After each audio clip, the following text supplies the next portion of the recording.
Estamos, hermanos, considerando a la luz de las Escrituras el hecho de que la Iglesia de Cristo no es una denominación. Las personas a veces tienen confusión al respecto. A ustedes seguramente alguna vez le han preguntado a qué iglesia perteneces. Dice la gente, ¿a qué iglesia vas? Oh, soy miembro de la Iglesia de Cristo. Oh, sí. ¿Y de qué denominación es la Iglesia de Cristo? Pregunta la gente. ¿Tienen ellos en su mente esa falta de conocimiento correcto en cuanto a lo que es la Iglesia de Cristo? Oh, yo soy cristiano. ¿Cristiano qué? Dicen ellos. ¿Qué clase de cristiano? Como diciendo, pues hay muchos tipos de cristianos. Pero, ¿realmente la Biblia habla de eso? ¿Podemos decir, hermanos, que la Iglesia de Cristo es una denominación más de muchas que hay en el mundo? Estamos afirmando, hermanos, que no es así. La Iglesia de Cristo no es una denominación y la luz de las Escrituras nos confirma precisamente esta gran verdad. Veíamos por la mañana, hermanos, que la Iglesia de Cristo no es una denominación porque no cabe dentro del concepto de denominación. Explicábamos, hermanos, lo que es para el mundo, ¿verdad? Una denominación religiosa y la Iglesia de la cual habla el Nuevo Testamento no tiene nada que ver con esa definición. No es. Decíamos que la Iglesia de Cristo no es denominación porque fue establecida antes que las denominaciones existieran. Fueron constituidas, establecidas a lo largo de la historia en diferentes lugares por diferentes personas, ¿sí? Pero ninguna de las denominaciones se remonta a sus inicios en el año 33, en la ciudad de Jerusalén, en el día del Pentecostés, cuando aquellos 3,000 se convirtieron. No es. La Iglesia de Cristo, hermanos, ahí comenzó, muchísimo antes de que vinieran a la existencia todo lo que conocemos como el mundo denominacional.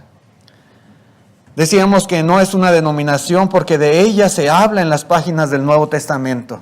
Usted puede encontrar que Pablo manda saludos a los romanos y dice, saludan todas las iglesias de Cristo. ¿Sí? Pablo habla de la iglesia del Señor, la cual él compró con su propia sangre, le dice a los ancianos de Éfeso. Podemos encontrar en la Escritura que Cristo dijo, edificaré mi iglesia de su propiedad. Podemos encontrar en la Escritura que Pablo le dice a Timoteo, para que si tardo sepas cómo debes conducirte, ¿sí? En la casa de Dios que es la iglesia del Dios viviente, columna y baluarte de la verdad. Podemos encontrar, hermanos, que se le identifica como la familia de la fe, la familia de Dios, etcétera, ¿verdad? Características, hermanos, que distinguen al grupo de los salvos. No tiene un nombre propio la iglesia del Señor, pero se le identifica como propiedad de Jesucristo. No así, hermanos, con las denominaciones. No así con ellos.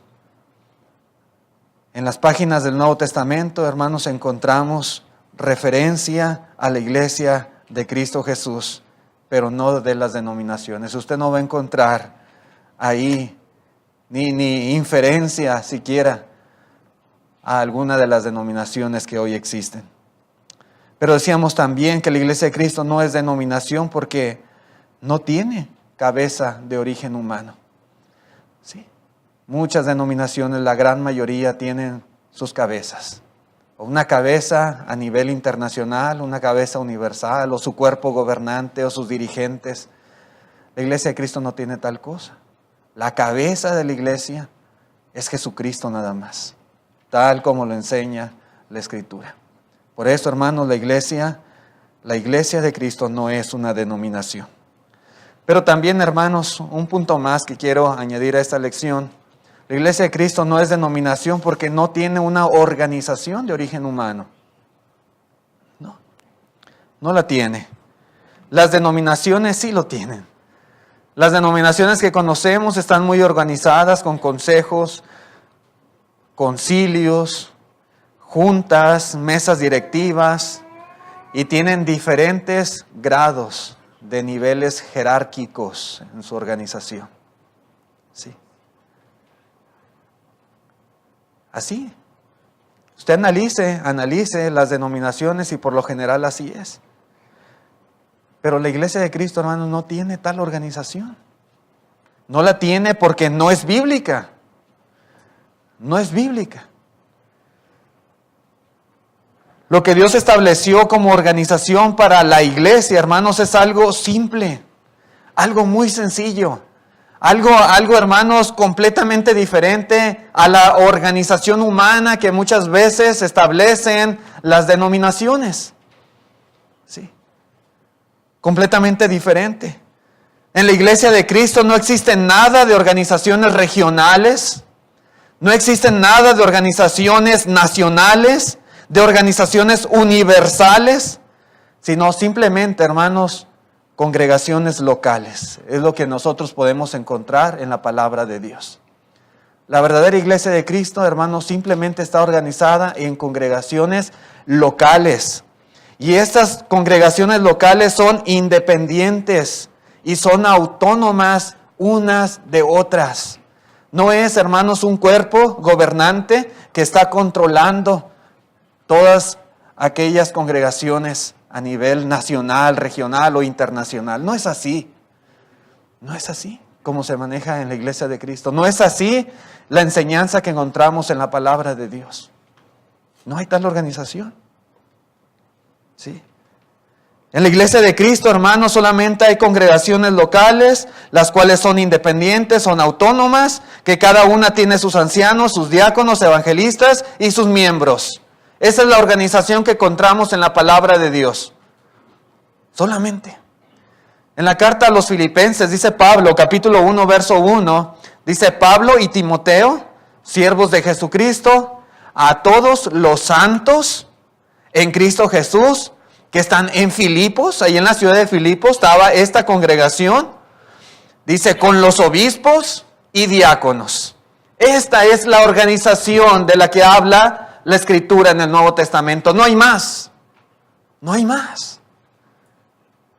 ¿Sí? No hay más. La organización de la iglesia de Cristo es algo completamente sencillo, básico. No la clase de modelos de organización que hay en el grupo o en el mundo denominacional. La iglesia, hermanos, en un sentido universal, no tiene ninguna organización. Solamente Cristo es la cabeza y los miembros que forman el cuerpo. Es lo único en un sentido universal. Sin embargo, podemos ver claramente en la Escritura cómo iglesias locales, como esta iglesia en Filipos, están organizadas. Tienen una organización, pero organización muy simple, muy sencilla. ¿Sí? Con sus ancianos, sus diáconos, sus miembros, evangelistas. Eso y nada más es lo que habla la palabra de Dios. Las iglesias locales del primer siglo, hermanos, hermanas, amigos, eran dirigidas por los ancianos entre vosotros, como dice la palabra. Eran servidas por los diáconos, que no son más que servidores en la iglesia. Y eran también enseñadas por los predicadores y maestros.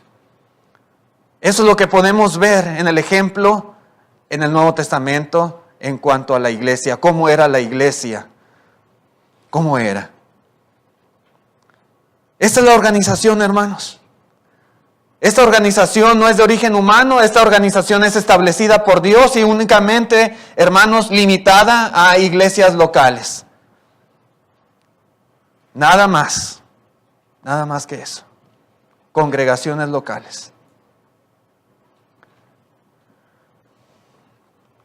Los ancianos son parte importantísima en esta organización.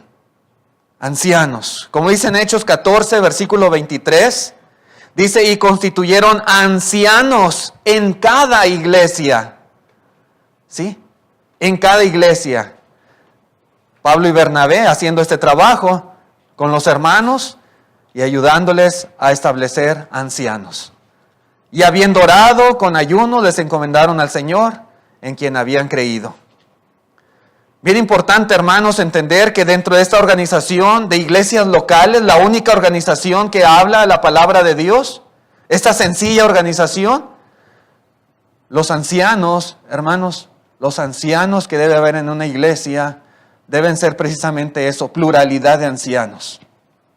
Sí, ancianos. Dice aquí claramente, constituyeron ancianos en cada iglesia. Hoy en día en el mundo denominacional podemos darnos cuenta de que hay un anciano o un pastor, ¿verdad? Como dicen ellos, al frente de las iglesias. Y muchas veces encima de ellos hay superintendentes que controlan a esos pastores. Y arriba de ellos hay otros y otros, se lleva la cadenita. ¿Verdad? No es así. Una iglesia no puede tener un solo pastor. Hablando de la organización local. Dice ancianos, pluralidad. Mínimo 2. Siendo 2 ya son ancianos. 3, 4, pero 1 no son ancianos. Sí. Esto es bien importante. La organización, hermanos, de la cual habla la Escritura, la organización que no es de origen humano, dice ancianos. Estos ancianos son hermanos que deben reunir ciertos requisitos. No los vamos a leer, pero aquí está Tito capítulo 1, versículos 5 al 9, 1 Timoteo capítulo 3, verso 1 al 7. Y usted puede darse cuenta que no cualquiera puede ser anciano en una congregación. Debe de llenar estos requisitos que son muy importantes. En muchos grupos denominacionales, hermanos, ignoran esto. O lo hacen a un lado, lo desechan. Y puede haber jovencitos en la calle, tal vez con la placa aquí de anciano, elder, cuando, hermanos, no llenan estos requisitos de los cuales habla la Escritura. Pero otra vez, así lo hacen, ¿sí? Las iglesias denominacionales, pero la iglesia de Cristo no es denominación. No lo es. No lo es. Estos ancianos también se conocían como obispos o pastores. No hay diferencia entre las tres. En el mundo denominacional hacen diferencia, ¿verdad? En el Nuevo Testamento, hermanos, no enseña diferencia entre ancianos, obispos o pastores. Por ejemplo, en Hechos 20:17, dice Pablo, enviando pues desde Mileto a Éfeso, hizo llamar a los ancianos de la iglesia. ¿Sí? La iglesia en Éfeso tenía ancianos, Pablo los manda a llamar, pero note usted, se refiere a ellos como ancianos. No uno, eran varios ancianos de la iglesia. Ancianos. Un poquito más adelante en el verso 28 sigue hablando el apóstol Pablo con ellos. Y dice el verso 28, por tanto, mirad por vosotros y por todo el rebaño en que el Espíritu Santo os ha puesto por... Ya no usa la palabra anciano, ahora usa la palabra obispos, ¿verdad? Está hablando, hermanos, con los ancianos de Éfeso y ahora les dice obispos. Porque ancianos y obispos es exactamente lo mismo dentro de la organización de la iglesia. ¿Sí? No hay tal cosa que estos son ancianos y estos son obispos. No, es lo mismo. Es lo mismo. Usted puede verlo aquí claramente en la Escritura. Se usan intercambiablemente, ¿sí? Estos adjetivos, ¿verdad? Anciano, obispo. En Tito capítulo 1, versículo 5 dice, por esta causa te dejé en Creta para que corrigieses lo deficiente y establecieses ancianos. No, te usa la palabra ancianos en cada ciudad, así como yo te mandé. Ancianos. Y luego el apóstol Pablo empieza a decirle a Tito, ¿verdad? O recordarle cuáles eran los requisitos que tenía que cumplir un anciano. Y dice en el verso 7, porque es necesario que el obispo, ahora dice obispo, ya no dice anciano. Ahora dice obispo porque anciano y obispo es exactamente lo mismo. Lo mismo, no hay diferencia. Es lo mismo. Sea irreprensible como administrador de Dios, no soberbio, no iracundo, no dado al vino, no pendenciero, no codicioso de ganancias deshonestas, y sigue describiendo cómo debe de ser la persona que vaya a ocupar esta función como anciano en una iglesia local. ¿Sí? Pero note usted, anciano obispo. El apóstol Pedro dice en la primera carta, capítulo 5, verso 1, ruego a los ancianos, que están entre vosotros, yo anciano también con ellos, testigo de los padecimientos de Cristo, que soy también participante de la gloria que será revelada. Y empieza a hablar, ¿verdad?, a los ancianos. Pero dice en el verso 4, y cuando aparezca el príncipe de los pastores, le dice pastoread el rebaño que está entre vosotros. Y les dice aquí en el verso 4, cuando aparezca el príncipe, no dice de los ancianos, no dice de los obispos, ahora dice de los pastores. Vosotros recibiréis la corona incorruptible de gloria, porque ancianos y pastores es exactamente lo mismo. Ancianos y obispos es lo mismo, pastores y obispos es lo mismo. Se usan intercambiablemente estos tres conceptos. ¿Ok?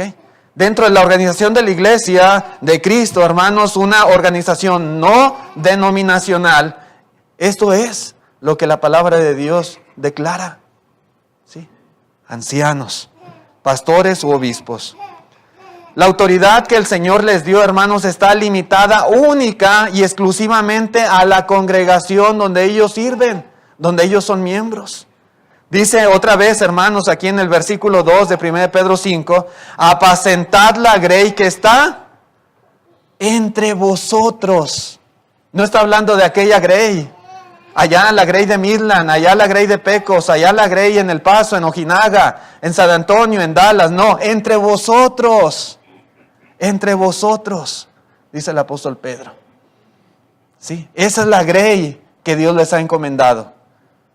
Y esa es la organización nada más que habla la Escritura. Sí, nada más. Sí. Estos pastores, hermanos,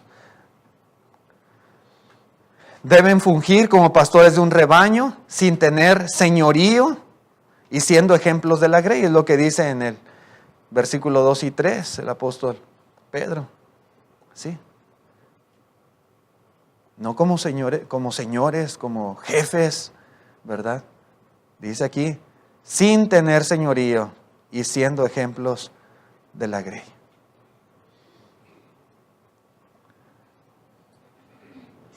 Pero ¿qué más, hermanos, podemos aprender de estos pastores, ancianos, obispos? Bueno, dice en Hebreos 13:17 que ellos deben de velar por las almas de la congregación. Dice también en Hechos 20:28 al 31 que deben proteger al rebaño de los falsos maestros. Y también dice Tito 1, versículos 9 al 11, esa es una de las funciones más importantes de los ancianos, pastores u obispos. Cuidar del rebaño, cuidar de los falsos maestros, de las falsas enseñanzas, de los lobos rapaces. Cuidar. Pero también, hermanos, en 1 Timoteo 5:17 podemos ver que ellos deben de gobernar o dirigir en la iglesia, ¿verdad?, en el camino del Señor. ¿Sí? Ellos no tienen una autoridad más que la autoridad que Cristo les ha dado. Es la única autoridad que tienen los ancianos en la iglesia. Pero esta es la organización, ancianos. También habla la escritura de diáconos, volviendo a Filipenses 1:1, ¿verdad? Dice aquí, ¿verdad? A los santos en Cristo Jesús que están en Filipos con los obispos, que son ancianos o que son pastores, dice, y los diáconos. Los diáconos son parte de la organización de la iglesia.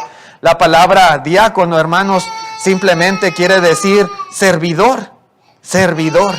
Dice en la primera carta a Timoteo, capítulo 3, versículo 8 al 13, ¿verdad? Que al igual que los ancianos, los diáconos deben de cumplir o deben de tener ciertos requisitos, ciertas características, ciertas cualidades para poder ejercer el diaconado dentro de la iglesia. Igualmente no cualquiera puede ser un diácono, ¿verdad? No cualquiera puede ser diácono. Y otra vez la palabra diácono quiere decir servidor y su función básicamente es servir en la iglesia. Es el trabajo de un diácono, servir en la iglesia. Hay mucho campo de trabajo en la obra del Señor. Un diácono es un servidor, es parte de la organización, pero su función es servir. Servir a la obra, servir a la iglesia. Otra vez, a la iglesia donde él pertenece, donde él es miembro, a la congregación local. El diaconado, hermanos, no es una posición de autoridad, sino una de ayudar a solventar las necesidades que hay en una iglesia local. Básicamente ese es el trabajo de un diácono. Y los evangelistas o predicadores, como dice Efesios 4, versículo 11, dice el mismo constituyó a unos apóstoles, a otros profetas, a otros evangelistas, a otros pastores y maestros, ¿verdad? Esa es la organización que el Señor mismo ha establecido. La responsabilidad principal es predicar la palabra de Dios, tanto a los perdidos como a la iglesia. Esa es la función de un evangelista, de un predicador, predicar la palabra de Dios. Usted no va a encontrar, hermanos, otras responsabilidades, ¿verdad?, que se le esté encomendando al evangelista. Básicamente ese es el punto principal, predicar la palabra de Dios. En la segunda carta a Timoteo capítulo 4 versículo 1 dice: te encarezco delante de Dios y del Señor Jesucristo, que juzgará a los vivos y a los muertos en su manifestación y en su reino, que prediques la palabra, que instes a tiempo y fuera de tiempo, redarguye, reprende, exhorta con toda paciencia y doctrina, se le dice a Timoteo. ¿Sí?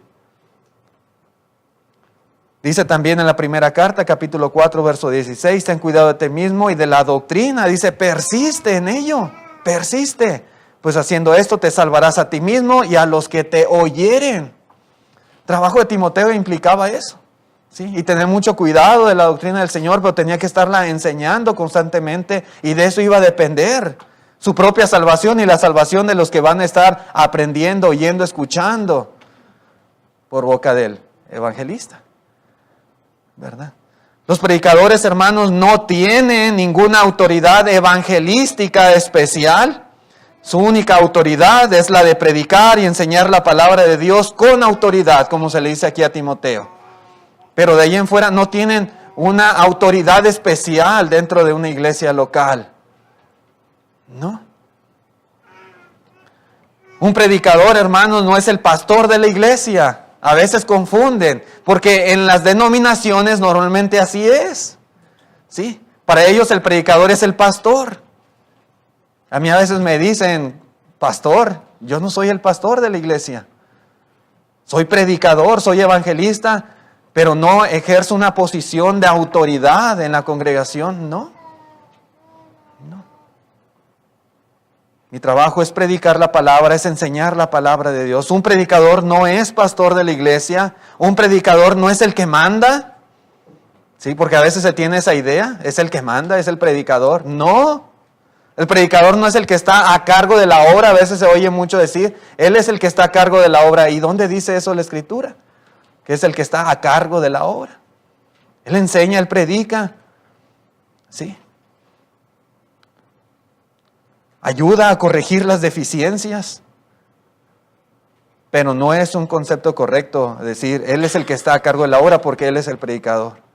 No es el que debe hacerlo todo tampoco, es la idea. A veces el predicador es el que se encargue, el que lo haga y por eso es el predicador. No es así tampoco. No es así. Si en el mundo denominacional así se hace, hermanos, la iglesia de Cristo no hace tal cosa. No debe de hacerlo. No. Y bueno, están los miembros dentro de la organización, podemos hablar de los miembros porque son parte de la iglesia local. Otra vez, volviendo a Filipenses 1:1, dice Pablo y Timoteo, siervos de Jesucristo, a todos los santos en Cristo Jesús que están en Filipos, con los ancianos y los diáconos. Pero los santos aquí, hermanos, se está refiriendo a la membresía en general, los miembros. ¿Sí? ¿Y qué de los miembros? Bueno, los miembros deben respetar y deben de obedecer en el Señor a los ancianos. Sí, dice en Hebreos 13:7, obedeced a vuestros pastores, que son ancianos, obispos, lo mismo, y sujetaos a ellos, porque ellos velan por vuestras almas como quienes han de dar cuenta, para que lo hagan con alegría y no quejándose, porque esto no es provechoso. Dice también, hermanos, en primera carta a Timoteo 5:17, los ancianos que gobiernan bien sean tenidos por dignos de doble honor, mayormente los que trabajan en predicar y enseñar. La iglesia debe de respetar, debe de obedecer, debe de sujetarse. Claro, está en el Señor y se supone los ancianos, hermanos, están sujetos a Cristo. Sí. Cada miembro debe de estar activo Cada miembro debe contribuir en el crecimiento y fortalecimiento de la iglesia, ejercitando sus talentos, sus habilidades en las diferentes áreas de oportunidad. No va a decir, bueno, yo soy miembro nada más, yo no soy diácono, yo no soy predicador, yo no soy anciano, yo soy miembro, yo no tengo ninguna función en la iglesia. No debemos pensar tal cosa. La membresía es, hermanos, es de vital importancia. Todos los miembros en el cuerpo son importantes. Como dijo el apóstol Pablo, aún los que parecen más débiles, a veces son los más importantes. Sí. Los miembros deben de usar sus talentos para ayudar en la iglesia local. Dice el apóstol Pedro en la primera carta, capítulo 4, versículo 10, dice, cada uno, según el don que ha recibido, ministrelo a otros. Como buenos administradores de la multiforme gracia de Dios, si alguno hable conforme a las palabras de Dios. Si alguno ministre conforme al poder que Dios da, para que en todo sea glorificado por Jesucristo, a quien pertenece la gloria y el imperio por los siglos de los siglos. Amén. Es cierto, en aquel tiempo existían dones especiales o dones espirituales impartidos. Hermanos, tal vez hoy en día ya no hay esos dones milagrosos, pero igualmente los cristianos tenemos talentos, habilidades, destrezas, ¿sí? Capacidades que pueden ser utilizadas en el crecimiento de la iglesia, en el beneficio de la obra del Señor, y debemos hacerlo. Debemos. Parte de la función de la membresía. Muy importante. Sí. Las denominaciones, hermanos, hoy en día se organizan de muchas diferentes maneras. Muchas diferentes. Cada una tiene su propia organización. Pero esta, hermanos, esta que estamos viendo aquí en el Nuevo Testamento es la única organización que debe de tener la iglesia del Señor. La única. Una organización diferente implica que no nos estamos sometiendo a la autoridad del Señor. Estamos pasando por alto la autoridad de Cristo. Estamos pasando por alto el ejemplo aprobado. ¿Sí? Estamos haciendo de la iglesia, hermanos, una denominación a nuestro antojo, a nuestro gusto. No debe de ser así. Por eso otra vez volvemos a decir, la iglesia de Cristo no es una denominación y no es porque no tiene organización de origen humano. Esta es la organización que debe de tener la iglesia del Señor. También vale la pena enfatizar, hermanos, que el hecho de que las congregaciones sean autónomas o sean independientes no quiere decir que, por ejemplo, en casos de emergencia, de necesidad, hermanos, no pueden ayudarse entre sí. En México hay un dicho muy común, popular, vulgar, como quiera llamarle, que dice, cada quien que se rasque con sus propias uñas. Eso no aplica aquí, hermanos, en la iglesia del Señor. Es cierto, las iglesias son autónomas, las iglesias son independientes una de otras, cada una tiene sus propios ancianos que gobiernan, que pastorean el rebaño entre ellos. Pero cuando hay situaciones de necesidad con nuestros hermanos allá en otro lugar, ¿verdad? Debe de haber también, hermanos, esa cooperación para con ellos, esa ayuda mutua. Y hay ejemplos bíblicos, por ejemplo, en Hechos capítulo 11, versículo 27, dice, en aquellos días unos profetas descendieron de Jerusalén a Antioquía, y levantándose uno de ellos llamado Agabo, daba a entender por el Espíritu que vendría una gran hambre en toda la tierra habitada, lo cual sucedió en tiempos de Claudio. Entonces los discípulos, cada uno conforme a lo que tenía, determinaron enviar socorro a los hermanos que habitaban en Judea, lo cual en efecto hicieron enviándolo a los ancianos por mano de Bernabé y de Saulo. Eso hicieron. La iglesia aquí en Antioquía, está hablando de la iglesia en Antioquía, los hermanos de aquí, de Antioquía. Ellos, hermanos, cuando vieron la situación, la necesidad, ellos enviaron socorro a sus hermanos allá en las regiones de Judea. Y esa ayuda era enviada a los ancianos de cada iglesia local. Sí, somos iglesias autónomas independientes, hermanos, pero en este tipo de situaciones, la ayuda mutua, hermanos, es correcta y es muy, muy apropiada y necesaria. Esta es la organización, hermanos, la organización de la cual habla el Nuevo Testamento, no una organización de origen humano. Pero también, hermanos, el trabajo es hecho en la iglesia de Cristo, el trabajo es hecho por la iglesia local, ¿sí? A diferencia de las denominaciones. Las denominaciones trabajan a través de muchas organizaciones, trabajan a través de instituciones, a través de sociedades humanas. Pero la iglesia de Cristo, hermanos, lleva a cabo la obra que el Señor le ha encomendado única y exclusivamente a través de la congregación local. Eso es lo que usted puede encontrar en la palabra de Dios, en el ejemplo, en el Nuevo Testamento. Solamente así. La obra, hermanos, de la iglesia es fundamentalmente básica, muy básica.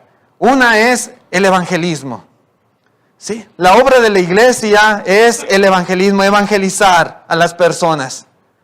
La palabra evangelizar significa contar las buenas nuevas, es lo que significa este término evangelizar. Es decir, hermanos, hablar a las personas las buenas noticias acerca de Jesús, acerca de su sacrificio para expiación de pecados, para salvación de nuestra alma. Que la gente sepa, se entere. ¿Quién va a hacer este trabajo? ¿Sí? ¿Cómo se va a efectuar? Debe ser la iglesia local. ¿Sí? La iglesia local. La edificación es parte también importante de la obra de la iglesia. La palabra edificar significa construir. Los cristianos deben ser edificados por medio de la enseñanza, por medio de la exhortación. ¿Sí? Y esto es fundamental. La benevolencia es otra parte muy importante de la obra de la iglesia local. Benevolencia tiene que ver con ayudar a otros porque deseamos su bienestar. La idea es ayudar a suplir la necesidad, particularmente la necesidad material como el alimento o la salud de nuestros hermanos, que no pueden suplirla por sí mismos. ¿Sí? Benevolencia. Ahora, lo importante, hermanos, en cuanto a evangelismo, edificación, benevolencia, es que el Nuevo Testamento nos enseña que las congregaciones locales cumplieron cada una de estas responsabilidades sin recurrir jamás. Nunca lo hicieron. Usted no va a encontrar esta enseñanza en la Biblia. Nunca jamás recurrieron a la invención de organizaciones, a la invención de sociedades humanas, para que ellas se encargaran de realizar el trabajo que le corresponde a la iglesia. No, hermanos, no hay tal cosa. Eso no es correcto. El mundo denominacional lo hace, la iglesia de Cristo no lo hace. No lo hace. En Hechos capítulo 13, versículo 1 y 2, dice: había entonces en la iglesia que estaba en Antioquía profetas y maestros, Bernabé, Simón, el que se llamaba Níger, Lucio de Cirene, Manaén, el que se había criado junto con Herodes el tetrarca, y Saulo. Ministrando estos al Señor y ayunando, dijo el Espíritu Santo: apartadme a Bernabé y a Saulo para la obra a que los hemos llamado. ¿A quién se dirige, hermanos, el Espíritu Santo cuando dice: apartadme a Bernabé y a Saulo para la obra a que los he llamado? ¿A quién se dirige? Hermanos, a la iglesia que estaba en Antioquía. A la iglesia que estaba en Antioquía. Cada iglesia local, hermanos, es la sociedad misionera para evangelizar. Hoy en día se oye mucho esto: tenemos una sociedad misionera, ellos se encargan de evangelizar. Hermanos, la única sociedad misionera debe de ser la iglesia local. ¿Sí? La iglesia no puede ni debe delegar su responsabilidad a una organización especial para que haga su trabajo. ¿Sí? Y la iglesia se lava las manos. Yo aporto el dinero y ustedes encárguense. ¿Verdad? No es así. No es así. La iglesia local debe de hacer su trabajo. Esta es la organización y esta es la obra de la iglesia local. El evangelizar. El hablar las buenas nuevas a los perdidos.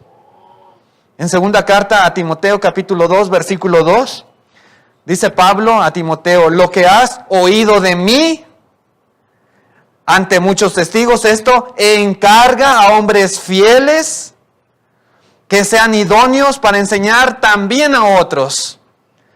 Aquí hay algo bien interesante, hermanos, y es la manera en que se transmite la enseñanza, la capacitación en la iglesia de Cristo Jesús. ¿De quién aprendió Timoteo? ¿De Pablo? Dice, lo que has oído de mí. ¿Y qué tenía que hacer Timoteo? Enseñárselo a hombres fieles. Dice, encarga a hombres fieles. ¿Y qué tenían que hacer esos hombres fieles? Dice aquí, que enseñen también a otros. Y esa es la manera, hermanos, en que se da la edificación dentro de la iglesia de Cristo Jesús. ¿Sí? Esa es la obra de la iglesia. En la iglesia de Cristo, hermanos, no se tienen escuelas, no se tienen institutos, no se tienen colegios, universidades para capacitar a los predicadores, para preparar a los obreros para ser ancianos, para prepararlos para que sean diáconos, para prepararlos para evangelistas, para maestros, para capacitarlos para que sean directores de cantos. No hay tal cosa en la iglesia del Señor. No la hay. La iglesia local, hermanos, amigos, es la única escuela para capacitar obreros. Es la única. Y habrá hermanos que capacitan a otros, y estos van a capacitar a otros, y así sucesivamente.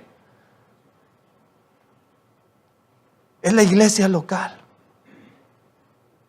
Los predicadores, los ancianos, los diáconos deben surgir de la iglesia local y no surgir de institutos humanos. ¿Sí? Y es lo que dice Pablo aquí a Timoteo. ¿Sí? Encarga a hombres fieles. Esto que has oído de mí, encárgalo a hombres fieles, que sean idóneos para enseñar también a otros. A otros. La obra de la iglesia, hermanos, se efectúa en la iglesia local. En la segunda carta a los Corintios, capítulo 8, versículo 1 al 4, dice, asimismo, hermanos, os hacemos saber la gracia de Dios que ha sido dada a las iglesias de Macedonia, que en grande prueba de tribulación, la abundancia de su gozo y su profunda pobreza abundaron en riquezas de su generosidad. Pues doy testimonio de que con agrado han dado conforme a sus fuerzas y aún más allá de sus fuerzas, pidiéndonos con muchos ruegos que les concediésemos el privilegio de participar en este servicio para los santos. Estaban conscientes las iglesias de Macedonia de la necesidad que había con estos hermanos. ¿Y qué hicieron? ¿Qué hicieron, hermanos? Ahí en Macedonia estaba la iglesia en Filipos, de las que tenemos conocimiento. Macedonia era una región. Estaba la iglesia en Filipos, la iglesia en Tesalónica, la iglesia en Berea y probablemente alguna otra más por ahí, en esa región de Macedonia. Pero cada iglesia, hermanos, cada iglesia local hacía su parte en ayudar a los santos necesitados. Cada iglesia local. Y con muchos ruegos, aunque ellos eran pobres también, pero dice Pablo que con muchos ruegos ellos pidieron poder participar también. Y lo hicieron. Con agrado, dice, han dado conforme a sus fuerzas y más allá de sus fuerzas. Otra vez, hermanos, no fue ninguna organización especial la que se encargó de administrar y distribuir los fondos de las iglesias de Macedonia. No. No fue ninguna mesa directiva. Simplemente fueron congregaciones locales que participaban directamente en suplir una necesidad. Y Pablo simplemente fue un instrumento para llevar y entregar la ayuda. Nada más. ¿Sí? Así es como trabaja la iglesia de Cristo, la iglesia del Señor. La iglesia de Cristo no funciona ni trabaja como lo hacen las denominaciones, sino simplemente como lo ha establecido el Señor, conforme al modelo que encontramos en el Nuevo Testamento. Esa es la única manera de trabajo de la iglesia local. Un punto así rápidamente, hermanos, ya para no dejar pendientes. La Iglesia de Cristo no es denominación porque practica una adoración escritural. Las denominaciones tienen muchos tipos de adoración según los gustos, las preferencias, las conveniencias de las personas. Desde conjuntos musicales, coros, danzas, aplausos, todo lo que usted se puede imaginar, hermanos, lo va a encontrar en la diversidad de denominaciones que hay en el mundo. Sin embargo, la adoración de la Iglesia de Cristo es muy importante. Y es muy importante, hermanos, lo que se hace y cómo se hace. El Señor dijo allí en Juan, capítulo 4, versículo 23, mas la hora viene y ahora es cuando los verdaderos adoradores adorarán al Padre en espíritu y en verdad. Porque también el Padre, tales adoradores, busca que le adoren. Dios es espíritu y los que le adoran en espíritu y en verdad es necesario que adoren. Hermanos, adorar a Dios en espíritu significa adorarle de corazón. Los verdaderos adoradores piensan en lo que se está haciendo. Los verdaderos adoradores dirigen sus pensamientos hacia Dios a la hora de adorar. Pero también adoran en verdad. Y es decir, hermanos, adorar en verdad implica adorarle tal y como Él ordenó en su palabra, sin salirse de lo que el Señor ha especificado. Bíblicamente, hermanos, la iglesia participa de 5 actos de adoración. Uno de ellos es la Santa Cena. Dice en Hechos capítulo 20, versículo 7, el primer día de la semana, reunidos los discípulos para partir el pan. Aquí está hablando de la iglesia en Troas. Reunidos para partir el pan, Pablo les enseñaba y habiendo de salir al día siguiente, alargó el discurso hasta la medianoche. Los cristianos deben comer el pan sin levadura, deben beber el fruto de la vid y deben hacerlo cada primer día de la semana, así como está, hermanos, el ejemplo aprobado en la Escritura. Y al hacerlo, hermanos, deben centrar sus pensamientos en el sacrificio de Jesús y en lo que este sacrificio significa para ellos. Su mente, su corazón está enfocado, está concentrado en el sacrificio de Cristo Jesús a la hora de participar. ¿Sí? Ese es un acto de adoración. Vemos también en este mismo pasaje, hermanos, la predicación de la palabra. Dice, Pablo les enseñaba el primer día de la semana. Se reunieron, la iglesia está reunida, está congregada, participan de la cena del Señor, ¿verdad? Ese es el propósito de la reunión, pero también, hermanos, vemos otro propósito, la enseñanza de la palabra. La enseñanza de la palabra. El predicar o enseñar la palabra de Dios es una manera muy importante de acercarse a la presencia de Dios, que es la palabra de Dios la que está siendo expresada. Sí, muy importante. Sin embargo, hermanos, el hecho de que el predicador esté dando un mensaje de la palabra de Dios, podemos decir que no garantiza que todos los oyentes estén adorando. La adoración se lleva a cabo, se efectúa en el corazón del oyente. Sí. Los que están escuchando adoran a Dios, hermanos, con su actitud al escuchar, con su reverencia. Cada uno de los presentes debe de participar en el servicio de la predicación, oyendo atentamente, reflexionando y haciendo una aplicación a su propia vida. Esa es la actitud que debe de haber en la iglesia a la hora, hermanos, de recibir la palabra de Dios. Sí. Cuando hacemos eso, hermanos, estamos reverenciando a Dios, estamos adorando a Dios. Sí. La oración, hermanos. Hechos 2:42 dice, y perseveraban en la doctrina de los apóstoles, en la comunión unos con otros, el partimiento del pan y en las oraciones también, la iglesia en Jerusalén. Las oraciones. Y es que la oración, hermanos, es una parte vital de la adoración colectiva y también de la adoración individual. Adoramos a Dios a través de la oración. La adoración como iglesia, hermanos, incluye por lo general varias oraciones dirigidas por varones de la congregación. El que dirige la oración debe estar consciente de la presencia de Dios, debe dirigir sus palabras, sus pensamientos a Dios, no a la audiencia. No estamos orando a la audiencia. No voy a hablar o a decir tal cosa por la audiencia, sino mis palabras están dirigidas a Dios. A Él es la oración.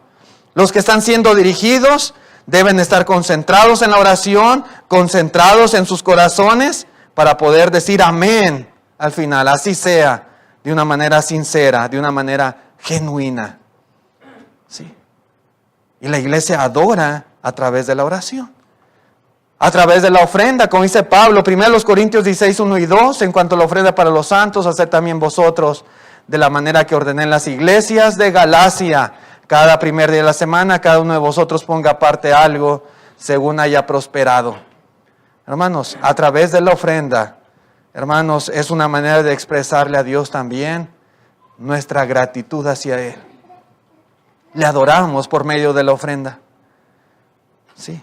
En el Antiguo Testamento podemos ver los sacrificios que se usaban en la adoración a Dios. Hoy, hermanos, la ofrenda es un sacrificio. Sí. Es una ofrenda que ofrecemos a Dios. Una ofrenda que debe ser voluntaria, que debe ser generosa, que debe ser con alegría en el corazón. Y cuando los cristianos depositamos nuestra ofrenda, debemos siempre en nuestro pensamiento estar dando gracias a Dios por todas las bendiciones que hemos recibido de Él y rogando que el Señor acepte esta ofrenda que le estamos entregando, que le estamos ofreciendo. Ofrendar, hermanos, es un acto de adoración que encontramos en la Escritura. ¿Y qué decir del cantar, hermanos? Cuando Pablo escribe a la iglesia en Colosas, dice la palabra de Cristo, mora en abundancia en vosotros, enseñándonos y exhortándonos unos a otros en toda sabiduría, cantando con gracia en vuestros corazones al Señor, con salmos, himnos y cánticos espirituales. A la iglesia en Éfeso, ¿qué se le dijo? Hablad entre vosotros con salmos, con himnos y cánticos espirituales, cantando y alabando al Señor en vuestros corazones. Sí, hermanos, el cantar es un acto de adoración. Cuando escribe Pablo a los Corintios, también dijo lo siguiente, que pues oraré con el Espíritu, pero oraré también con el entendimiento, cantaré con el Espíritu, pero cantaré también con el entendimiento a la iglesia en Corinto. Dios desea, hermanos, que todos cantemos. El mandamiento de Dios es cantar. Y este mandamiento no se dirige a unos cuantos particularmente hablando. No. El mandamiento de cantar, hermanos, no se limita a aquellos miembros que tienen una bonita voz, a los que están afinados. No es para ellos el mandamiento exclusivo. El mandamiento de Dios de cantar es para todos. Es un mandamiento congregacional, un mandamiento general a la iglesia, una instrucción a cada una de estas congregaciones y para nosotros también. Dios, hermanos, no quiere que nadie se siente a oír a los demás cantar. Es que yo no canto bonito, hermano, yo nada más vengo a oír. No, Dios quiere que cantemos. El mandamiento de Dios es cantar y adoramos a Dios, alabamos a Dios a través del canto. ¿Qué vamos a cantar? Salmos, himnos, cánticos espirituales, lo que menciona aquí la Escritura. Pero también es importante, hermanos, entender que los cristianos no solamente cantamos con los labios, como acabamos de ver aquí, hermanos, con el corazón. El instrumento que debe de acompañar el canto de nuestra voz es el corazón. Muy importante. Al adorar a Dios debemos meditar en las palabras que estamos cantando. Dice aquí, cantaré con el Espíritu y cantaré también con el entendimiento. Debo de saber lo que hablo en mi boca, lo que dicen mis labios, lo que estoy expresando con mi voz. Entendimiento. Sí. Cantar con el Espíritu, cantar con el entendimiento. Si nuestro canto, hermanos, no sale también del corazón, si solamente sale de la boca, pero no del corazón, hermanos, ese canto no va a llegar al cielo, no llega a la presencia de Dios. No, ambas cosas deben de estar incluidas en el canto. La iglesia de Cristo, hermanos, adora de acuerdo al ejemplo aprobado en la iglesia primitiva, sin música instrumental, sin incienso, sin veladoras, sin ningún tipo de ritual o de entretenimiento para atraer a la gente. Muchas veces, hermanos, la adoración en muchas denominaciones es entretenimiento. Eso es, porque eso le gusta a la gente. Eso atrae, eso jala a personas. Y por eso se hace de tal o cual manera. La iglesia de Cristo no es una denominación, ni hace cosas, hermanos, para atraer a las personas, sino solamente lo que la palabra de Dios nos declara. Es la predicación del Evangelio lo que debe convertir a las almas. Hermanos, por todo esto y por mucho más podemos afirmar, podemos asegurar con toda certeza que la iglesia de Cristo no es ninguna denominación religiosa. La iglesia de Cristo es única. La iglesia del Señor, hermanos, se distingue, se caracteriza y se identifica en las páginas del Nuevo Testamento. Es muy importante leer, estudiar, considerar el modelo, el patrón aprobado en la Escritura de cómo debe ser la iglesia. Y tenemos que imitar, hermanos, a los primeros cristianos, a la iglesia primitiva, si realmente queremos ser la iglesia de Cristo Jesús. Gracias por su atención a este mensaje, a esta lección. Gracias por su paciencia. Dios les bendiga y vamos a estar de pie los que puedan para cantar el himno número 73 como himno de invitación.